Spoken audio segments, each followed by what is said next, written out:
नमस्कार दोस्तों, आज मैं आपसे एक बहुत ही सीधा और शायद थोड़ा कड़वा सवाल पूछना चाहता हूं।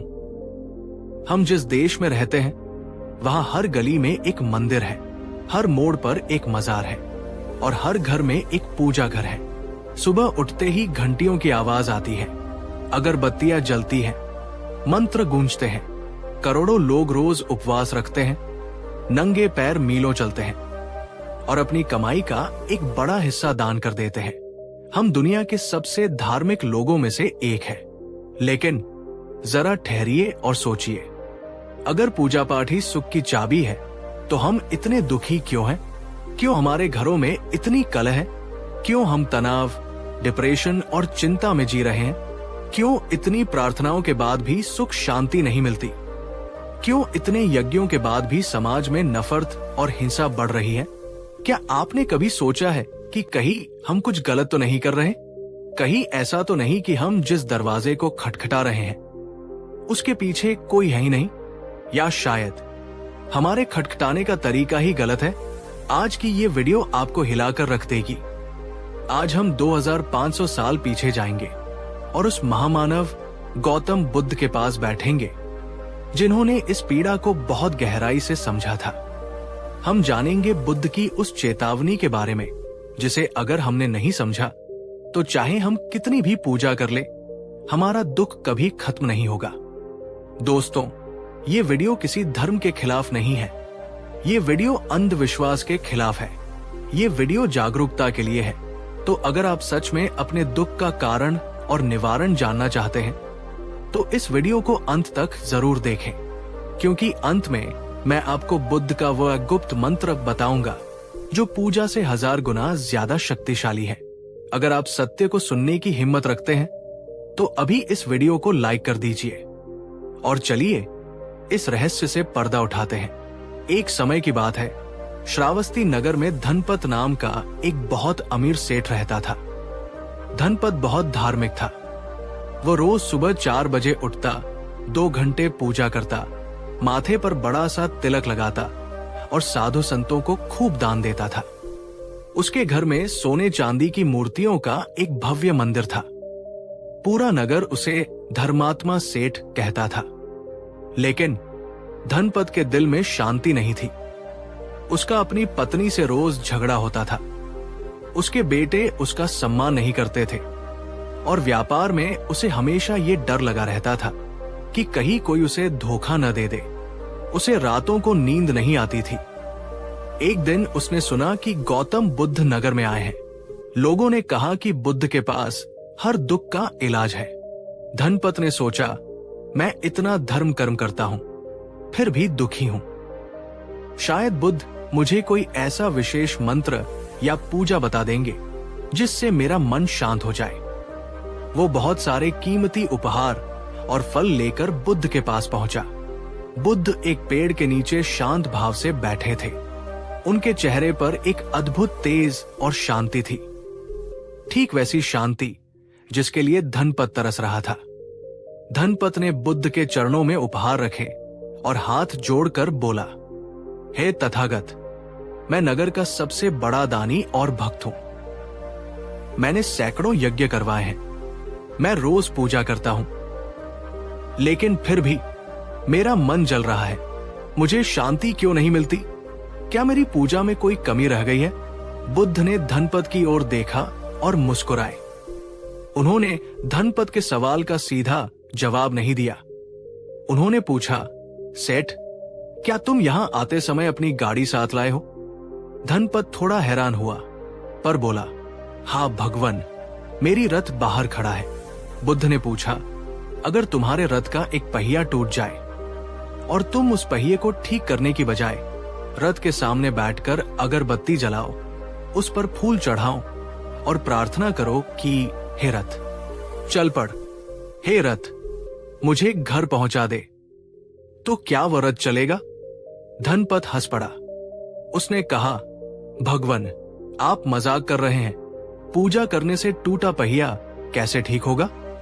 उसे तो मिस्त्री के पास ले जाना होगा, नया पहिया लगाना होगा, मेहनत करनी होगी। बुद्ध ने गंभीर होकर कहा, सेठ, तुम रथ के बारे में तो ये बात समझते हो, लेकिन अपने जीवन के बारे में नहीं समझते। बुद्ध ने आगे समझाया, तुम्हारा जीवन भी एक रथ है और तुम्हारे दुख का कारण यह है कि तुम्हारे जीवन का पहिया आचरण टूटा हुआ है। तुम घर में क्रोध करते हो, व्यापार में लोभ करते हो और मन में ईर्ष्या रखते हो। ये टूटे हुए पहिए हैं और तुम इन टूटे हुए पहियों को ठीक करने की बजाय मंदिर में जाकर घंटियां बजा रहे हो। बताओ, इससे रथ कैसे चलेगा? इससे दुख कैसे मिटेगा? ये सुनकर धनपत सन्न रह गया। उसे लगा जैसे किसी ने उसकी नींद तोड़ दी हो। दोस्तों, क्या हम भी धनपत सेठ की तरह नहीं हैं? हम अपने रिश्तों को सुधारने की बजाय, अपने गुस्से को काबू करने की बजाय बस भगवान से प्रार्थना करते हैं कि सब ठीक कर दो। क्या आपको लगता है कि बिना अपनी आदतों को बदले सिर्फ पूजा करने से सब ठीक हो सकता है? कमेंट में हाँ या नहीं का लिखकर अपनी राय दे। बुद्ध ने उस दिन धनपत और वहां मौजूद सभी लोगों को एक बहुत गहरी बात समझाई। उन्होंने बताया कि लोग पूजा क्यों करते हैं और वो काम क्यों नहीं करती। बुद्ध ने कहा, ज्यादातर लोग पूजा को एक सौदा, बिजनेस समझते हैं और धर्म को एक बीमा, इंश्योरेंस। लोग सोचते हैं, हे ईश्वर, मैंने तुम्हें नारियल चढ़ाया है, अब तुम मेरा काम करवा दो। मैंने 100 रुपए दान किए हैं, अब तुम मुझे 1000 का फायदा करा दो। ये भक्ति नहीं है, ये व्यापार है। आप भगवान को रिश्वत देने की कोशिश कर रहे हैं और जब वो काम नहीं होता तो लोग भगवान बदल लेते हैं। इस मंदिर में कुछ नहीं हुआ, चलो उस दरगाह पर चलते हैं।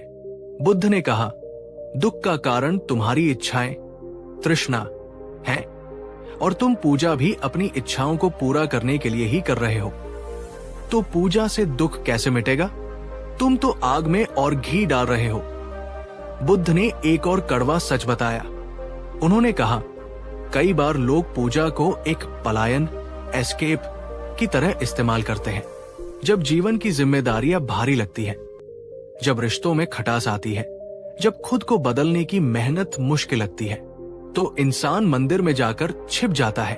उसे लगता है कि वहां थोड़ी देर बैठकर उसे शांति मिल जाएगी, लेकिन ये शांति नकली है। ये वैसी ही शांति है जैसे कोई शराब पीकर थोड़ी देर के लिए अपने गम भूल जाए।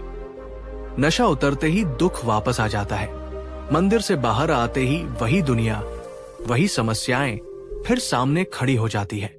बुद्ध ने चेतावनी दी, अगर तुम मंदिर में जाकर अपने जूते बाहर उतारते हो, लेकिन अपना अहंकार, अपना गुस्सा और अपनी चालाकी साथ लेकर अंदर जाते हो, तो तुम्हारा मंदिर जाना व्यर्थ है। भगवान मूर्तियों में नहीं, तुम्हारे आचरण में बसता है। दोस्तों, ये बात कितनी सच है।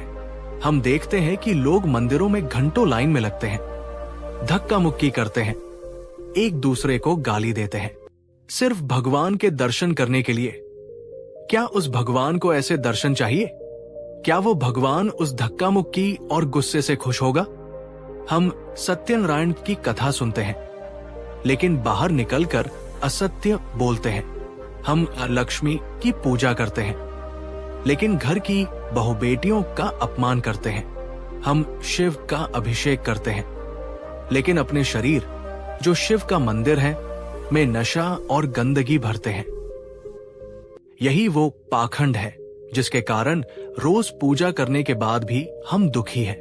तो फिर सही रास्ता क्या है? अगर पूजा से दुख नहीं मिटता तो क्या करें? क्या नास्तिक बन जाएं?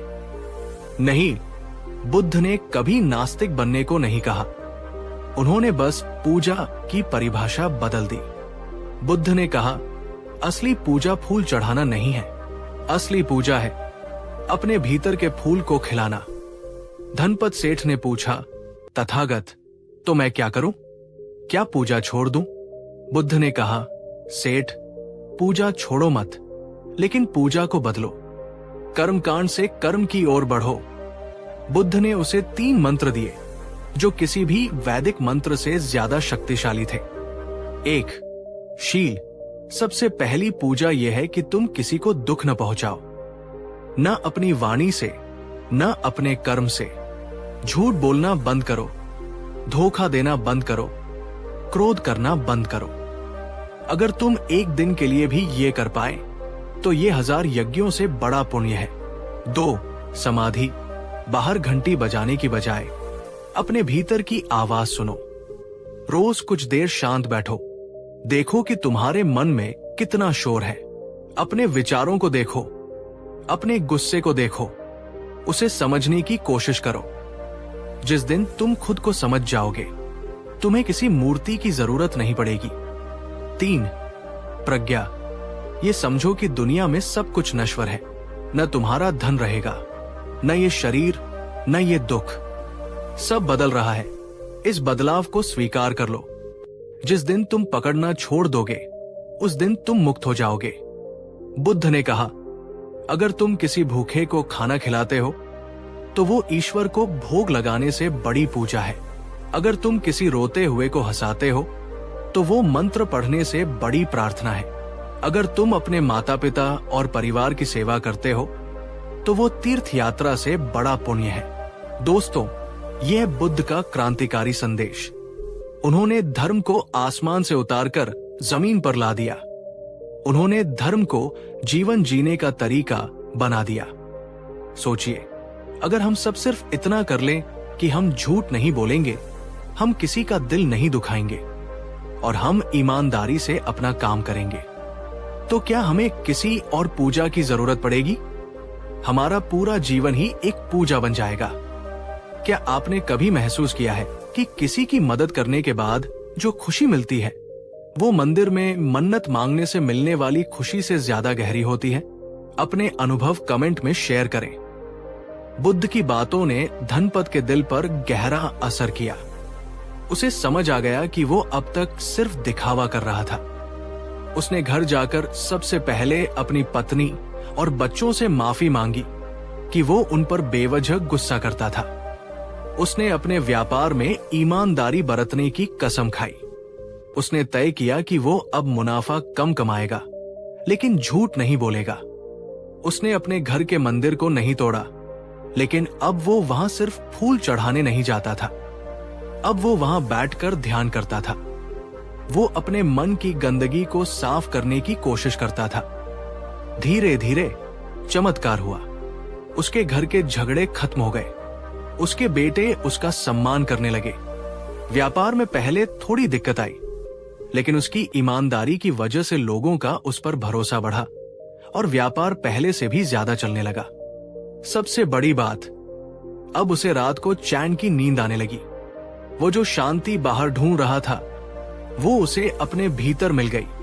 एक दिन वो फिर बुद्ध के पास गया। इस बार उसके हाथ खाली थे। कोई उपहार नहीं था, लेकिन उसकी आंखों में कृतज्ञता के आंसू थे। उसने कहा, भगवान, आपने सही कहा था। रथ का पहिया ठीक हो गया है। अब यात्रा आनंदमय है। दोस्तों, धनपत की कहानी हम सबकी कहानी बन सकती है। दुख का कारण भगवान का कोप नहीं है। दुख का कारण हमारे अपने कर्म और हमारा अपना अज्ञान है। और सुख का रास्ता किसी बाहरी मंदिर से नहीं, हमारे अपने दिल से होकर जाता है। तो दोस्तों, आज की चर्चा से हमने क्या सीखा? क्यों लोग रोज पूजा करते हैं फिर भी दुखी हैं? क्योंकि 1. वे पूजा को व्यापार समझते हैं, प्रेम नहीं। 2. वे पूजा को अपनी जिम्मेदारियों से भागने का रास्ता बनाते हैं। 3. वे बाहरी सफाई करते हैं, लेकिन भीतरी सफाई नहीं करते। 4. वे सोचते हैं कि भगवान को खुश करके वे अपने बुरे कर्मों के परिणाम से बच जाएंगे, जो असंभव है।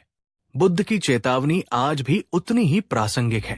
न तो आकाश में, न समुद्र के बीच में, और न ही पहाड़ों की गुफाओं में। दुनिया में ऐसी कोई जगह नहीं है जहां जाकर इंसान अपने बुरे कर्मों से बच सके, और न ही ऐसी कोई जगह है जहां अच्छे कर्मों का फल उसे न मिले। तो आइए आज से हम अपनी पूजा का तरीका बदलें। सिर्फ हाथ जोड़ने की बजाय हाथ बढ़ाए किसी की मदद के लिए। सिर्फ मंत्र जपने की बजाय मीठा बोले। सिर्फ मंदिर जाने की बजाय अपने घर और अपने शरीर को मंदिर बनाए। यही सच्ची बुद्धिमत्ता है। यही सुखी होने का राज है। दोस्तों, ये वीडियो किसी धर्म के खिलाफ नहीं था, बल्कि धर्म के सही अर्थ को समझने की एक कोशिश थी। उम्मीद है कि बुद्ध की इन बातों ने आपको सोचने पर मजबूर किया होगा। मैं आपसे एक अंतिम सवाल पूछना चाहता हूं। आपके हिसाब से असली धर्म क्या है? कर्मकांड, रिचुअल्स या अच्छा व्यवहार? कमेंट बॉक्स में अपनी राय जरूर लिखें। हम आपके विचार पढ़ना चाहेंगे। अगर आपको यह वीडियो पसंद आया और अगर आपको लगा कि इसने आपको एक नई दृष्टि दी है, तो इसे लाइक जरूर करें। इस वीडियो को अपने परिवार और दोस्तों के साथ शेयर करें। शायद किसी दुखी इंसान को इससे सही रास्ता मिल जाए। और अगर आप ऐसी ही ज्ञानवर्धक और जीवन बदलने वाली कहानियां सुनना चाहते हैं, तो हमारे चैनल को सब्सक्राइब करना न भूलें। अगले वीडियो में हम जानेंगे बुद्ध के अनुसार गुस्से को हमेशा के लिए कैसे खत्म करें। तब तक के लिए अपना ध्यान रखें और अपने कर्मों को ही अपनी पूजा बनाएं। नमो बुद्धाय। पिछले भाग में हमने समझा कि क्यों रोज पूजा करने के बाद भी लोग दुखी रहते हैं। हमने देखा कि कैसे हम पूजा को एक सौदा बना लेते हैं। लेकिन आज हम इस घाव को थोड़ा और कुरे देंगे। आज हम पूजा के उस स्याह पक्ष, डार्क साइड की बात करेंगे, जिसके बारे में बात करने से लोग डरते हैं। मेरा आपसे एक सीधा सवाल है। जब आप मंदिर में, दरगाह में या किसी बाबा के पास जाते हैं, तो आपके मन में क्या होता है? प्रेम या डर? जरा सोचिए। हम शनिदेव की पूजा क्यों करते हैं? क्योंकि हमें उनसे प्रेम है, या इसलिए कि हमें उनकी साढ़े साती से डर लगता है? हम व्रत क्यों रखते हैं? इसलिए कि हमें ईश्वर की याद आती है, या इसलिए कि हमें डर है कि अगर व्रत नहीं रखा तो घर में कोई अनहोनी हो जाएगी? हम ज्योतिषियों को अपनी कुंडली क्यों दिखाते हैं? इसलिए कि हमें खुद पर भरोसा है, या इसलिए कि हमें भविष्य का डर सता रहा है? दोस्तों, कड़वा सच ये है कि आज 90% पूजा पाठ भक्ति पर नहीं, बल्कि भय पर टिका है। और बुद्ध ने कहा था, भय से पैदा हुई कोई भी चीज कभी मुक्ति नहीं दे सकती। आज हम जानेंगे कि कैसे डर का ये व्यापार हमें मानसिक रूप से गुलाम बना रहा है। हम बुद्ध की एक और अद्भुत कहानी सुनेंगे, जो आपको अंधविश्वास की जंजीरों से आजाद कर देगी। ये वीडियो आपको थोड़ा बेचैन कर सकता है, लेकिन ये बेचैनी जरूरी है। अगर आप सच में निडर होकर जीना चाहते हैं, तो इस वीडियो को अंत तक जरूर देखें। अगर आप डर के पार जाने को तैयार हैं, तो वीडियो को लाइक करें और चलिए सत्य की खोज में आगे बढ़ते हैं। मगध राज्य में एक राजा था, जिसका नाम था प्रसेनजित। प्रसेनजित बहुत शक्तिशाली था। उसके पास विशाल सेना थी, लेकिन वो वहमी और डरपोक था। वो हर छोटे काम के लिए ज्योतिषियों से मुहूर्त निकलवाता था। अगर बिल्ली रास्ता काट जाए तो वो युद्ध रोक देता था। अगर उसे कोई बुरा सपना आता तो वो हजारों जानवरों की बलि चढ़ा देता था। उसके राज्य में ढोंगी बाबाओं और तांत्रिकों की बाढ़ आ गई थी, क्योंकि राजा खुद अंधविश्वासी था। राजा का मानना था कि अगर उसने पूजा पाठ में जरा सी भी कमी की तो देवता नाराज हो जाएंगे और उसका राज्य छिन जाएगा। वो डर के साए में जी रहा था। एक दिन राजा को एक बहुत बुरा सपना आया। उसे लगा कि उसकी मृत्यु निकट है। उसके राजपुरोहितों ने कहा, महाराज, ग्रहों की चाल बहुत खराब है। आपको एक महायज्ञ करना होगा, जिसमें 500 बकरों, 500 मुर्गों की बलि देनी होगी, तभी आपकी जान बचेगी। राजा डर गया। उसने तुरंत आदेश दिया कि यज्ञ की तैयारी की जाए। हजारों बेजुबान जानवरों को पकड़कर बाड़े में बंद कर दिया गया। उनकी डरी हुई आवाजों से पूरा नगर गूंजने लगा। तभी गौतम बुद्ध वहां पहुंचे। बुद्ध ने देखा कि राजा भय से कांप रहा है और निर्दोष जीवों की हत्या करने जा रहा है। बुद्ध सीधे राजा के दरबार में गए। राजा ने बुद्ध का सम्मान किया, लेकिन कहा, भगवान, मैं बहुत मुसीबत में हूं। मेरी जान खतरे में है। मुझे ये यज्ञ करना ही होगा।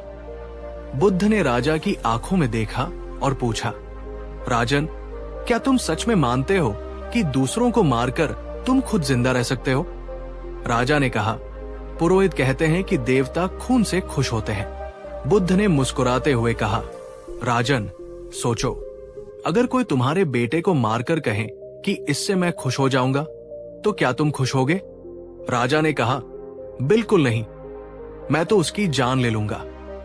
बुद्ध ने कहा, तो फिर तुम ये कैसे सोच सकते हो कि इस सृष्टि का रचयिता, जो हम सबका पिता है, वो अपने ही बच्चों, जानवरों की हत्या से खुश होगा? क्या देवता राक्षसों से भी बदतर हैं? बुद्ध ने आगे कहा, ये धर्म नहीं राजन, ये तुम्हारा डर है, और इन पुरोहितों ने तुम्हारे डर को अपना व्यापार बना लिया है। राजा थोड़ा हिचकिचाया। उसने कहा, लेकिन भगवान, अगर मैंने पूजा नहीं की तो मेरा क्या होगा? मुझे बुरे सपने आते हैं। बुद्ध ने कहा, आओ, मैं तुम्हें असली सुरक्षा देता हूं। बुद्ध राजा को यज्ञशाला में ले गए जहां जानवर बंधे थे। उन्होंने एक बकरी के बच्चे को अपनी गोद में उठाया और राजा से कहा, राजन, देखो, ये भी तुम्हारी तरह ही अपनी जान से प्यार करता है। ये भी डर रहा है। अगर तुम इसके डर को समझ सको और इसे अभयदान, जीवन दे सको, तो जो खुशी और आशीर्वाद तुम्हें मिलेगा वो हजारों यज्ञों से बड़ा होगा। बुद्ध ने एक ऐसा तर्क दिया जिसने राजा के अंधविश्वास की जड़ काट दी। उन्होंने कहा, अगर बलि देने से स्वर्ग मिलता तो ये पुरोहित अपनी बलि क्यों नहीं देते? वे जानवरों को ही क्यों चुनते हैं? राजन, निर्दोष को मारकर कोई भी पुण्य नहीं कमा सकता। राजा की आंखों से पट्टी हट गई। उसने यज्ञ रोक दिया। उसने सभी जानवरों को आजाद कर दिया। और चमत्कार देखिए, जानवरों को आजाद करते ही राजा के मन का भारीपन चला गया। उसे लगा जैसे उसने मृत्यु को हरा दिया है। जो सुरक्षा वो बलि में ढूंढ रहा था, वो उसे करुणा में मिल गई। दोस्तों, क्या हम भी राजा प्रसेनजित की तरह नहीं हैं? क्या हम भी किसी अनहोनी के डर से बेवजह के टोटके नहीं करते? क्या आपको लगता है कि भगवान को हमारे नारियल, चादर या बलि की जरूरत है, या उसे हमारे अच्छे कर्मों की जरूरत है? कमेंट में बताएं। बुद्ध ने उस दिन एक बहुत गहरा मनोवैज्ञानिक सत्य उजागर किया। उन्होंने बताया कि धर्म का बाजार डर पर कैसे चलता है। बुद्ध ने कहा, मनुष्य का सबसे आदिम, प्राइमल भाव भय है। उसे बीमारी का डर है, गरीबी का डर है, मृत्यु का डर है और नर्क का डर है। और चालाक लोग इसी डर का फायदा उठाते हैं। वे कहते हैं, तुम्हारे ऊपर शनि भारी है, ये अंगूठी पहन लो। तुम्हारे घर में वास्तु दोष है, ये दीवार तोड़ दो। पितृ दोष है, महंगी पूजा करवाओ। बुद्ध ने कहा, ये सब तुम्हें डराकर तुम्हारी जेब और तुम्हारी बुद्धि दोनों लूट रहे हैं। बुद्ध ने एक बहुत ही तार्किक बात कही। अगर कोई ग्रह इतना शक्तिशाली है कि वो तुम्हारा जीवन बदल सकता है, तो क्या वो तुम्हारे थोड़े से तेल या काले तिल से अपना रास्ता बदल लेगा? क्या ब्रह्मांड के नियम रिश्वत लेते हैं? बुद्ध ने हमें आत्मनिर्भर बनने को कहा, न कि भाग्य निर्भर। उन्होंने कहा कि अगर तुम आग में हाथ डालोगे तो वो जलेगा ही, चाहे तुम कितने भी ताबीज पहन लो। और अगर तुम आग से दूर रहोगे तो तुम सुरक्षित रहोगे, चाहे तुम्हारे ग्रह कितने भी खराब क्यों न हो। कर्म ही असली ग्रह है, विवेक ही असली ताबीज है। दोस्तों, आज हमारे टीवी चैनल्स, अखबार और सोशल मीडिया ऐसे विज्ञापनों से भरे पड़े हैं। 24 घंटे में समस्या का समाधान, खोया प्यार वापस पाए, दुश्मन से छुटकारा पाए। ये धर्म नहीं है, ये ठगी है। और हम ठगे जाते हैं क्योंकि हम लालची और डरपोक हैं। हम शॉर्टकट चाहते हैं। बुद्ध कहते हैं, अपनी बुद्धि का दीपक जलाओ। किसी की बात पर आंख मूंद कर भरोसा मत करो, चाहे वो मैं ही क्यों न हूं। परखो, जानो और तब मानो। तो फिर डर से मुक्ति कैसे मिले? अगर पूजा पाठ डर का इलाज नहीं है, तो इलाज क्या है? बुद्ध ने डर को जीतने के लिए 4 कवच बताए। 1. सत्य की स्वीकारोक्ति। बुद्ध ने कहा, डर तब लगता है जब हम सच से भागते हैं। हमें मौत से डर लगता है क्योंकि हम मान बैठे हैं कि हम हमेशा जिएंगे। हमें गरीबी से डर लगता है क्योंकि हम सुरक्षा चाहते हैं। बुद्ध ने कहा, ये मान लो कि जीवन अनिश्चित है, सब कुछ नश्वर है। जिस दिन तुम इस सच को स्वीकार कर लोगे कि जो बना है वो मिटेगा, उस दिन मृत्यु का डर भी तुम्हें नहीं सताएगा। 2. मैत्री और करुणा। बुद्ध ने कहा, जिसके मन में सबके लिए प्रेम है उसे किसी से डरने की जरूरत नहीं। अगर आपने किसी का बुरा नहीं किया तो आपको किसी दुश्मन, किसी भूत प्रेत या किसी ग्रह से डरने की जरूरत नहीं। आपका अच्छा कर्म ही आपका सबसे बड़ा सुरक्षा चक्र है। 3. वर्तमान में जीना। डर हमेशा भविष्य में होता है। कल क्या होगा? बुद्ध ने कहा, अभी इसी पल में जियो। इस पल में कोई डर नहीं है। डर सिर्फ तुम्हारी कल्पना में है। जब आप ध्यान करते हैं तो आप भविष्य की चिंताओं से कटकर वर्तमान की शांति में आ जाते हैं। 4. आत्मविश्वास। बुद्ध का सबसे प्रसिद्ध कथन है, अप दीपो भव। अपने दीपक स्वयं बनो। किसी बाबा या मसीहा का इंतजार मत करो जो आकर तुम्हें बचाएगा। तुम खुद अपने रक्षक हो। अपनी बुद्धि और अपने बाहुबल पर भरोसा करो। सोचिए दोस्तों, एक ऐसा व्यक्ति जो मौत को सच मानता है, जो सबसे प्यार करता है, जो आज में जीता है और जिसे खुद पर भरोसा है, क्या उसे कोई डरा सकता है? क्या उसे किसी ताबीज या अंगूठी की जरूरत पड़ेगी? नहीं, वो व्यक्ति अभय, फेयरलेस हो जाएगा। और यही असली आध्यात्मिकता है। क्या आप आज से ये संकल्प ले सकते हैं कि आप अपने डर का सामना करेंगे, न कि उससे भागने के लिए किसी अंधविश्वास का सहारा लेंगे? कमेंट में लिखें, मैं निडर बनूंगा। वापस राजा प्रसेनजित की कहानी पर आते हैं। जानवरों को छोड़ने के बाद राजा ने एक और बड़ा फैसला लिया। उसने अपने राज्य से सभी ढोंगी तांत्रिकों को निकाल दिया। उसने आदेश दिया कि राज्य का खजाना अब यज्ञों में नहीं, बल्कि कुएं खुदवाने, सड़कें बनाने और औषधालय खोलने में खर्च होगा। उसने कहा, असली यज्ञ प्रजा की सेवा है। लोग हैरान थे। राजा अब किसी ग्रहस्त्र की परवाह नहीं करता था। वो निडर होकर निर्णय लेता था। और आश्चर्य की बात यह थी कि उसका राज्य पहले से कहीं ज्यादा समृद्ध और सुरक्षित हो गया।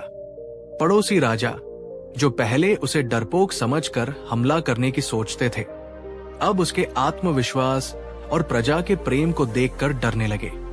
राजा अक्सर बुद्ध के पास जाता और कहता, भगवान, आपने मुझे पूजा से नहीं बल्कि समझ से बचाया है। आपने मुझे अंधकार से प्रकाश में ला दिया। दोस्तों, जब डर मिटता है तभी जीवन शुरू होता है।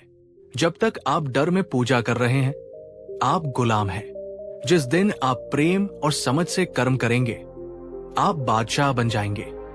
तो दोस्तों, आज के इस दूसरे भाग का सार क्या है? 1. डर का व्यापार बंद करें। अपनी मेहनत की कमाई अंधविश्वास में न लुटाएं। कोई भी अंगूठी या पूजा आपका भाग्य नहीं बदल सकती। 2. ईश्वर को प्रेम करें। उससे डरे नहीं। ईश्वर कोई जल्लाद नहीं है जो गलती होते ही सजा देगा। वो करुणा का सागर है। उसे आपके डर की नहीं, आपके प्रेम की जरूरत है। 3. कर्म को प्रधान बनाएं। अपनी समस्याओं का हल उपायों में नहीं, प्रयासों में ढूंढें। 4. निडर बने, सत्य को स्वीकारें और खुद पर भरोसा रखें। बुद्ध ने कहा था, जैसे एक मजबूत चट्टान हवा से नहीं हिलती, वैसे ही बुद्धिमान व्यक्ति प्रशंसा या आरोप, लाभ या हानि, सुख या दुख के बीच नहीं डगमगाता। आइए हम भी उस चट्टान की तरह मजबूत बने। आइए हम एक वैज्ञानिक और तार्किक आध्यात्मिकता की ओर बढ़ें। दोस्तों, ये वीडियो किसी की आस्था का अपमान नहीं, बल्कि अंधविश्वास के खिलाफ एक जगाने वाली घंटी थी। हमें उम्मीद है कि बुद्ध की ये बातें आपके जीवन में एक नया सवेरा लाएंगी। मैं आपसे एक अंतिम सवाल पूछता हूं, क्या आप अपनी अगली समस्या आने पर किसी ज्योतिषी के पास जाएंगे या खुद उसका समाधान ढूंढेंगे? हमें कमेंट में अपना जवाब जरूर दें। अगर आपको ये वीडियो साहसी और सच्चा लगा तो इसे लाइक करें। इस वीडियो को हर उस व्यक्ति के साथ शेयर करें जो डर और वहम में जी रहा है। आप किसी की जिंदगी बदल सकते हैं। और ऐसे ही जीवन परिवर्तक वीडियो देखने के लिए हमारे चैनल को अभी सब्सक्राइब करें। अगले भाग में हम जानेंगे बुद्ध के अनुसार रिश्तों में दुख क्यों मिलता है और सच्चा प्रेम क्या है। तब तक के लिए डर छोड़े, सत्य चुने। नमो बुद्धाय। हमने बात की कि पूजा व्यापार नहीं होनी चाहिए। हमने बात की कि पूजा डर पर नहीं टिकी होनी चाहिए। लेकिन एक सवाल अभी भी बाकी है। अगर मंदिर में भगवान नहीं मिलते, अगर कर्म कांडों में शांति नहीं मिलती, तो फिर भगवान मिलते कहाँ हैं? हम सबने कस्तूरी मृग की कहानी सुनी है, जो पूरी दुनिया में सुगंध ढूंढता फिरता है, जबकि कस्तूरी उसकी अपनी नाभि में होती है।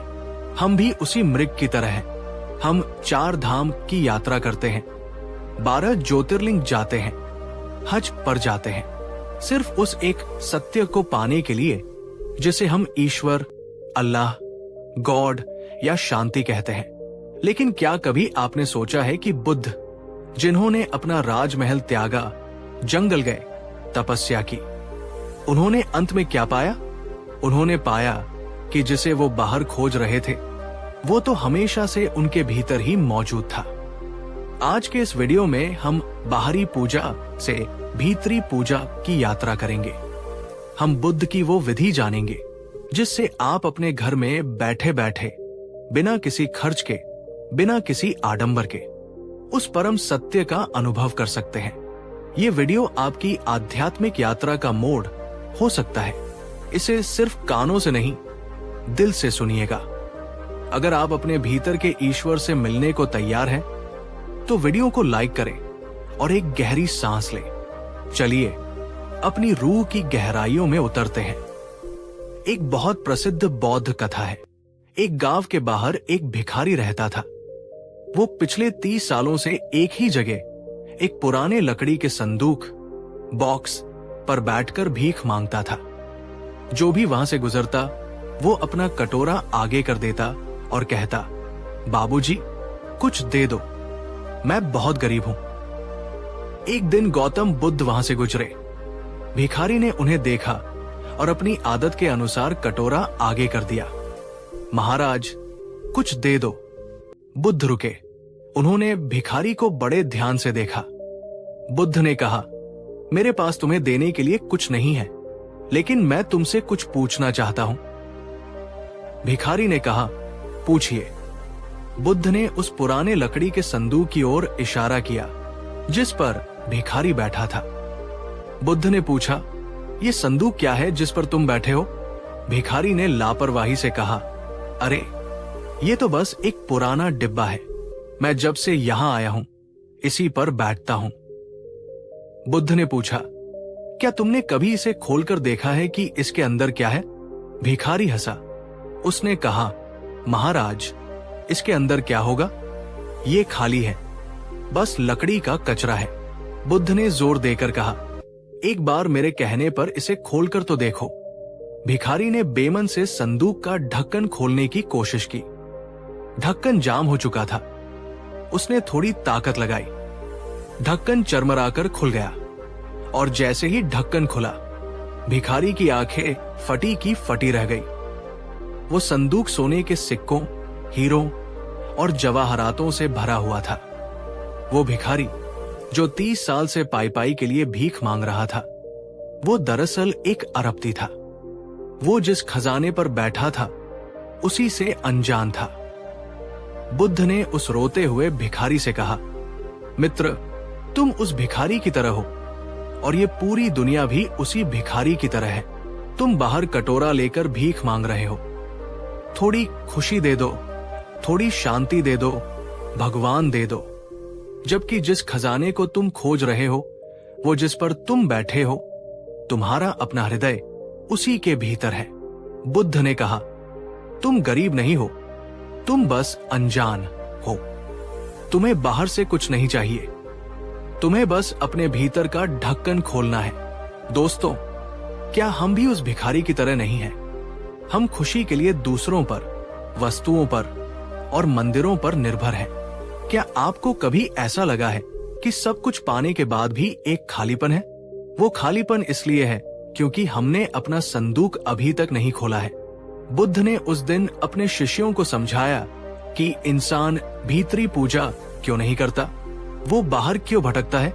बुद्ध ने 3 कारण बताए। 1. मन का स्वभाव। हमारा मन एक बंदर की तरह है। ये हमेशा बाहर की दुनिया में उलझा रहता है।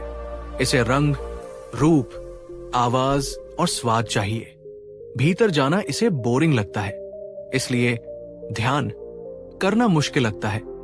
लेकिन मंदिर में ढोलन गाड़े बजाना आसान लगता है। 2. अहंकार, ईगो। जब हम बाहरी पूजा करते हैं तो हमारा अहंकार संतुष्ट होता है। मैंने इतना बड़ा यज्ञ करवाया, मैं इतना बड़ा भक्त हूं। लेकिन भीतरी पूजा में कोई दिखावा नहीं है। वहां कोई ताली बजाने वाला नहीं है। वहां हमें अपने अहंकार को मारना पड़ता है और अहंकार मरना नहीं चाहता। 3.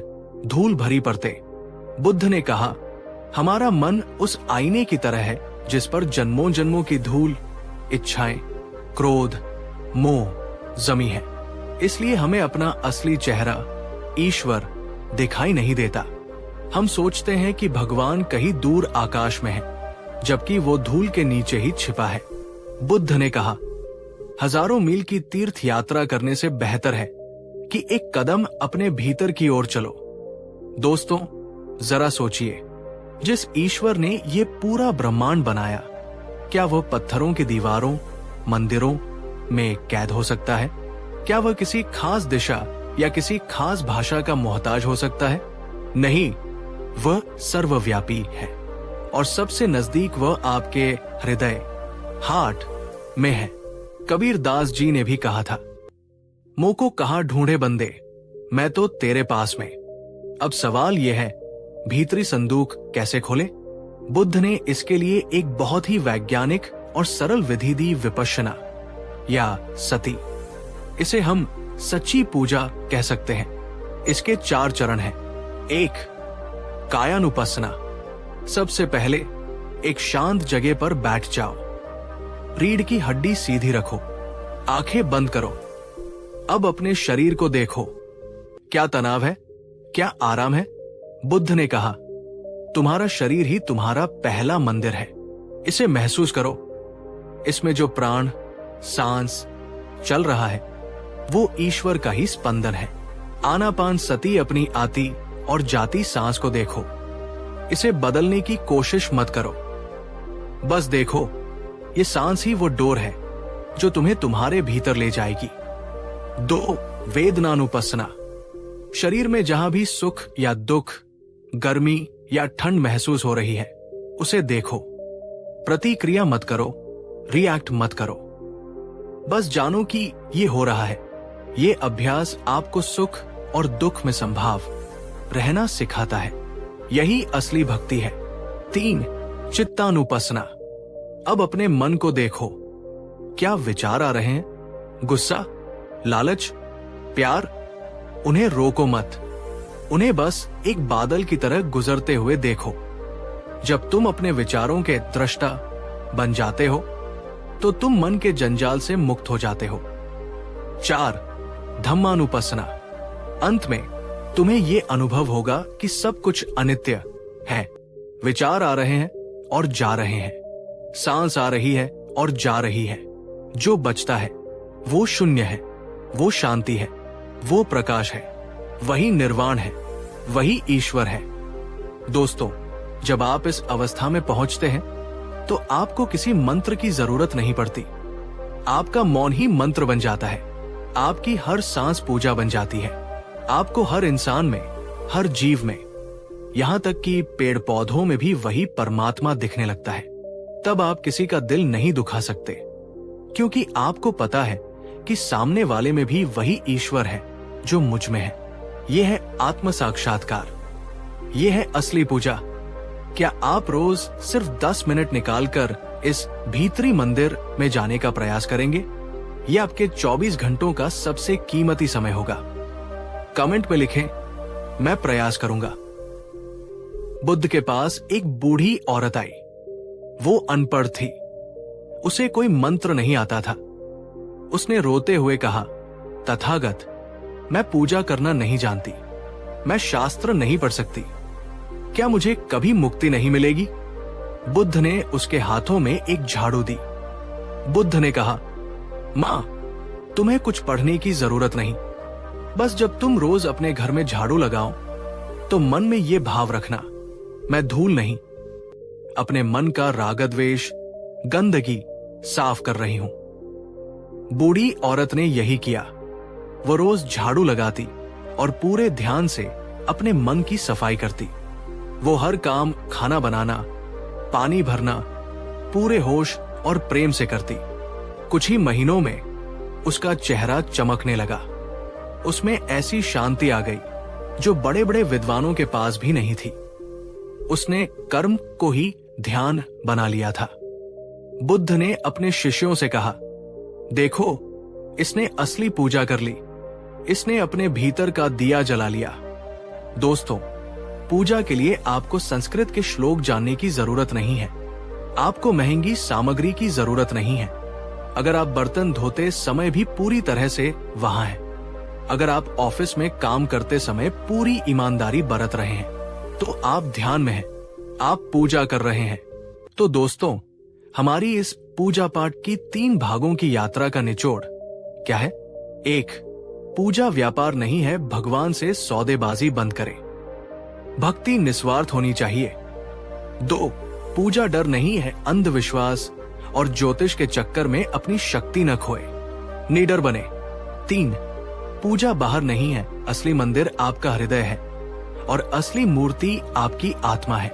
बुद्ध का अंतिम संदेश याद रखें, अब दीपो भव, अपना दीपक स्वयं बनो, किसी और की रोशनी में मत चलो, अपनी भीतरी रोशनी को जलाओ। जब तुम जाग जाओगे तो तुम पाओगे कि जिस भगवान को तुम पूरी दुनिया में ढूंढ रहे थे, वो तो हर पल तुम्हारे साथ ही था। दोस्तों, ये श्रृंखला एक प्रयास था धर्म को उसके शुद्धतम रूप में समझने का। हमें उम्मीद है कि इन 3 वीडियो ने आपके जीवन में एक सकारात्मक बदलाव की नींव रखी होगी।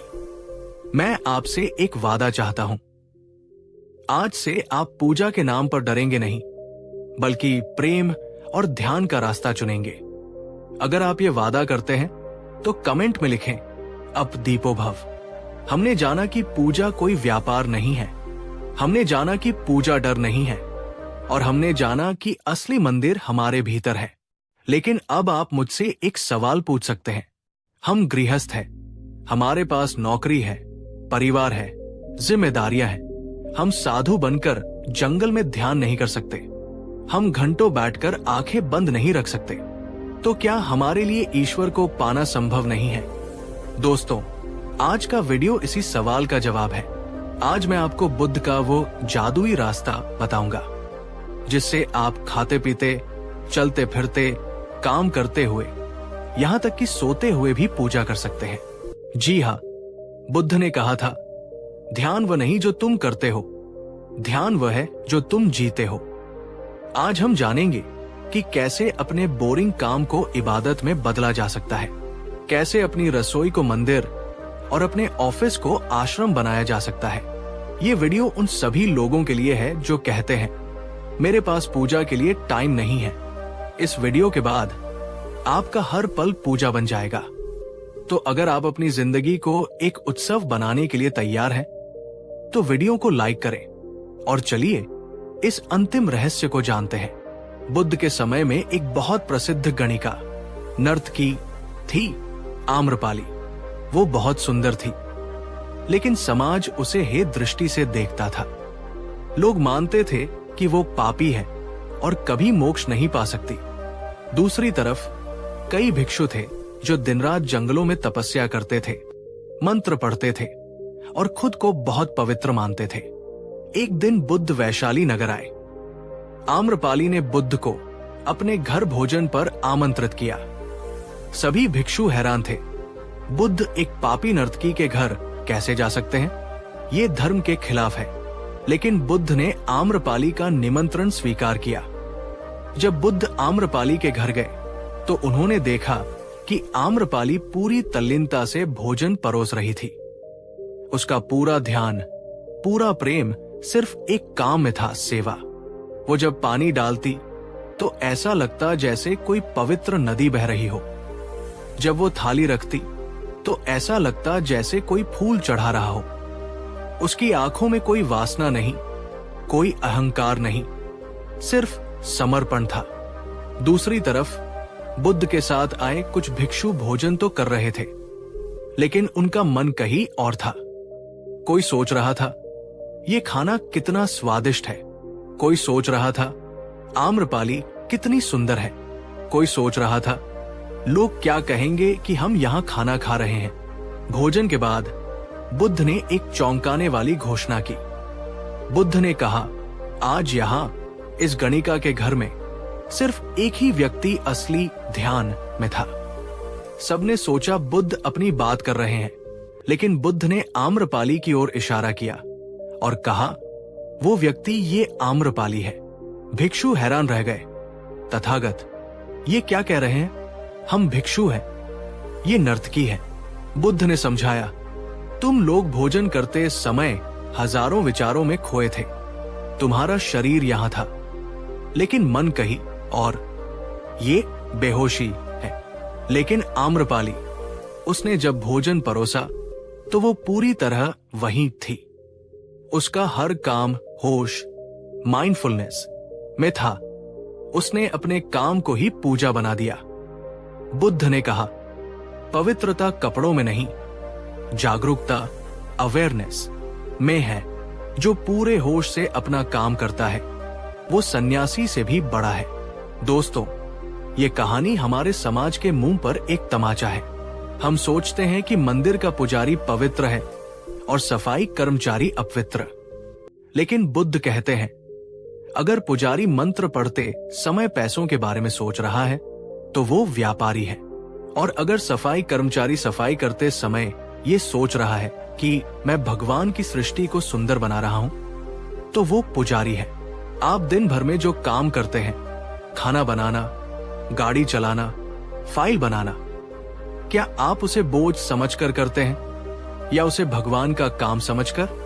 कमेंट में बताएं। बुद्ध ने उस दिन कर्म योग का सार समझाया। उन्होंने कहा, पूजा दो प्रकार की होती है, एक जो समय निकालकर की जाती है और दूसरी जो हर समय की जाती है। समय निकालकर की गई पूजा 15 से 20 मिनट अच्छी है, ये बैटरी चार्ज करने जैसा है। लेकिन असली चुनौती है, बाकी के 23 घंटे क्या करते हो? बुद्ध ने कहा, अगर तुम 15 मिनट राम का नाम लेते हो और बाकी दिन रावण जैसे काम करते हो तो तुम्हारी पूजा जीरो है। बुद्ध ने 3 सुनहरे नियम, गोल्डन रूल्स दिए जिससे कोई भी काम पूजा बन सकता है। 1, पूर्णता, जो भी करो पूरा करो। अगर चाय पी रहे हो तो सिर्फ चाय पियो। मोबाइल मत देखो, ख्यालों में मत खो। चाय की गर्मी, उसका स्वाद, उसकी सुगंध, सब कुछ महसूस करो। बुद्ध ने कहा, जब तुम पूरी तरह वर्तमान में होते हो तो समय रुक जाता है, और जहां समय रुकता है वही ईश्वर है। 2, प्रेम, काम को प्रेम से करो, मजबूरी से नहीं। अगर एक माँ अपने बच्चे के लिए खाना बनाती है तो वो सिर्फ खाना नहीं, अपना प्यार परोस रही है, वो पूजा है। लेकिन अगर वही माँ गुस्से में खाना बनाए, रोज रोज की मुसीबत है, तो वो खाना जहर बन जाता है। बुद्ध ने कहा, प्रेम ही वो पारस पत्थर है जो लोहे, काम को सोने, पूजा में बदल देता है। 3, निस्वार्थता, फल की चिंता मत करो। जब आप काम इसलिए करते हैं कि मुझे तारीफ मिलेगी या पैसा मिलेगा तो वो नौकरी है। जब आप काम इसलिए करते हैं क्योंकि ये काम होना चाहिए या इससे किसी का भला होगा तो वो सेवा है, और सेवा ही सबसे बड़ी पूजा है। दोस्तों, सोचिए अगर हम सब इन नियमों का पालन करें। डॉक्टर मरीज को भगवान मानकर इलाज करे, टीचर बच्चों को अपना बच्चा मानकर पढ़ाए, दुकानदार ग्राहक को धोखा न दे, तो क्या हमें अलग से मंदिर जाने की जरूरत पड़ेगी? ये पूरी दुनिया ही एक मंदिर बन जाएगी। अब मैं आपको बुद्ध की शिक्षाओं पर आधारित कुछ बहुत ही सरल टिप्स देता हूं, जिन्हें आप कल सुबह से ही आजमा सकते हैं। 1. जागते समय जैसे ही आंख खुले बिस्तर से कूदे नहीं। 2 मिनट लेटे रहें। महसूस करें कि आप जिंदा हैं। ये एक नया दिन है, एक नया अवसर है। मन में कहें, धन्यवाद, आज का दिन मैं होश और प्रेम से जीऊंगा। ये आपकी पहली पूजा है। 2. नहाते समय सिर्फ शरीर को न धोएं। महसूस करें कि पानी आपके तनाव, चिंता और नकारात्मकता को धो रहा है। पानी के स्पर्श को महसूस करें, उस पल में रहें। ये आपका जलाभिषेक है। 3. खाते समय टीवी या फोन बंद कर दें। भोजन को देखें। सोचें कि किसान ने, प्रकृति ने और पकाने वाले ने कितनी मेहनत की है।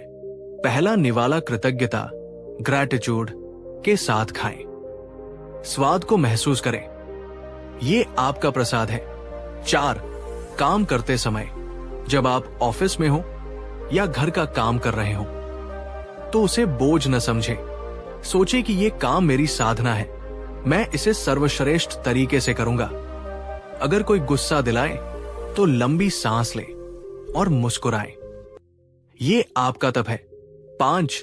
सोते समय दिन भर की सारी चिंताओं को, सारी शिकायतों को एक पोटली में बांधें और मानसिक रूप से उसे ईश्वर या अस्तित्व को सौंप दें। माफ कर दे सबको और खुद को भी। खाली होकर सोएं। ये आपका समाधि है। दोस्तों, ये कोई मुश्किल काम नहीं है, बस अपनी नजर बदलनी है। जैसे ही नजर बदलती है, नजारे बदल जाते हैं। साधारण पानी चरणामृत बन जाता है, साधारण पत्थर मूर्ति बन जाता है और साधारण जीवन दिव्य बन जाता है। आपसे सवाल, इन 5 टिप्स में से कौन सा आपको सबसे अच्छा लगा और जिसे आप कल से शुरू करेंगे?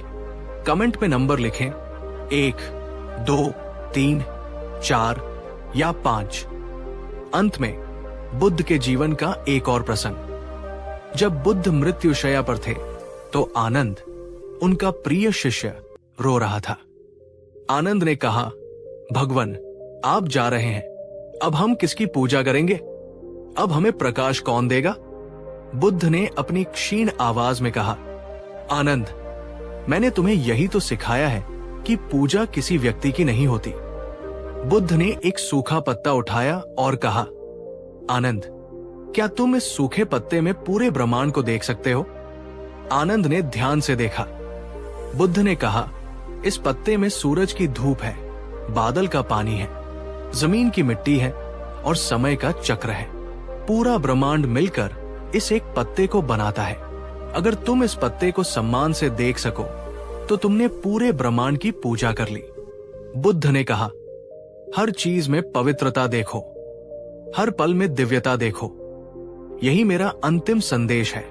दोस्तों, बुद्ध हमें ये सीखा गए कि भगवान किसी 7वें आसमान पर नहीं बैठा है।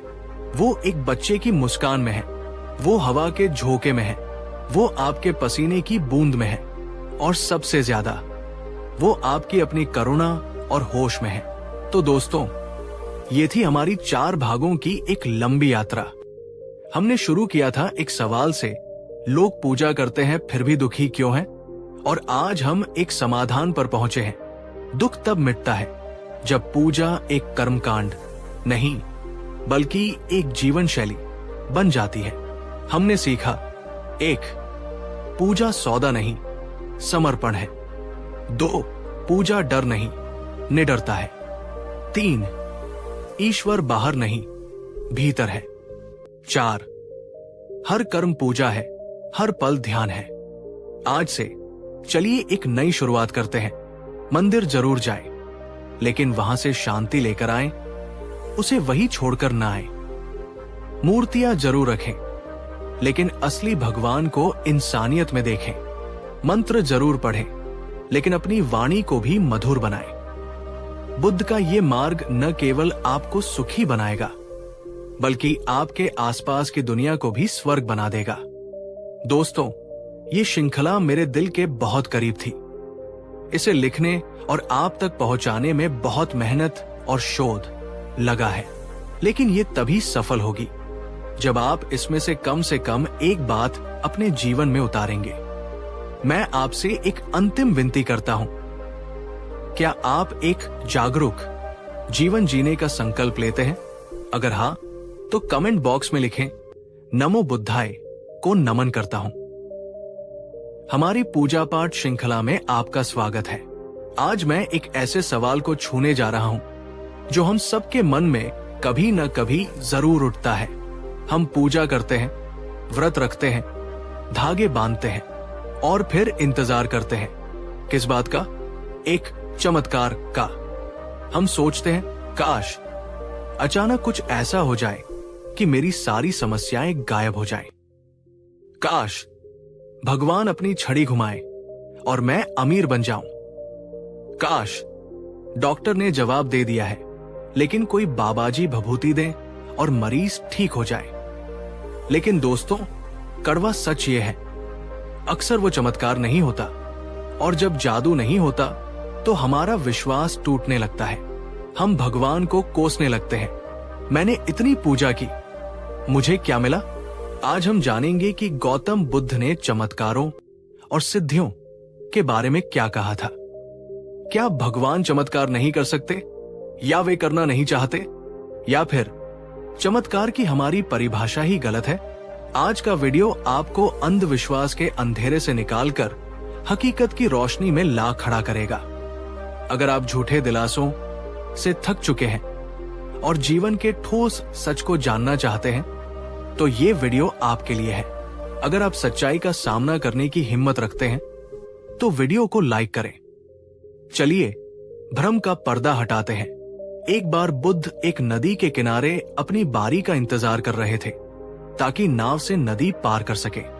तभी वहां एक जटाधारी योगी आया। उसे अपनी शक्तियों पर बहुत घमंड था।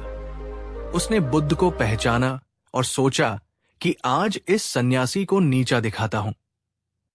योगी ने बुद्ध से पूछा, अरे तुम तो वही गौतम बुद्ध हो ना, जिसकी दुनिया इतनी तारीफ करती है? बुद्ध ने विनम्रता से सिर हिलाया। योगी हंसा और बोला, लोग तुम्हें ज्ञानी कहते हैं, लेकिन क्या तुम्हारे पास कोई शक्ति है? क्या तुम कोई चमत्कार दिखा सकते हो? बुद्ध ने शांत भाव से पूछा, मित्र तुम क्या कर सकते हो?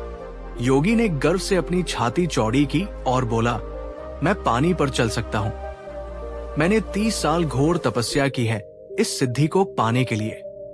देखो, योगी नदी की सतह पर ऐसे चला जैसे जमीन पर चल रहा हो। वो नदी के बीच गया, वापस आया और बुद्ध के सामने अकड़ कर खड़ा हो गया। उसने कहा, देखा, ये है असली शक्ति। क्या तुम ऐसा कर सकते हो? बुद्ध मुस्कुराए। तभी नाविक आ गया। बुद्ध ने नाविक को 2 सिक्के दिए और नाव में बैठकर नदी पार कर ली। नदी के उस पार पहुंचकर बुद्ध ने उस योगी को बुलाया। बुद्ध ने पूछा, मित्र तुमने इस सिद्धि को पाने के लिए कितना समय लगाया? योगी ने कहा, पूरे 30 साल। बुद्ध ने दुख भरे स्वर में कहा, मित्र तुमने अपने जीवन के 30 साल बर्बाद कर दिए। जो काम ये नाविक मात्र 2 सिक्कों में कर सकता है, उसके लिए तुमने 30 साल क्यों गवाए? योगी सन्न रह गया। बुद्ध ने आगे समझाया, पानी पर चलना कोई आध्यात्मिकता नहीं है, ये एक मदारी का खेल है। असली चमत्कार पानी पर चलना नहीं है। असली चमत्कार है मन के विकारों, क्रोध, लोभ की आग पर चलकर भी शांत रहना।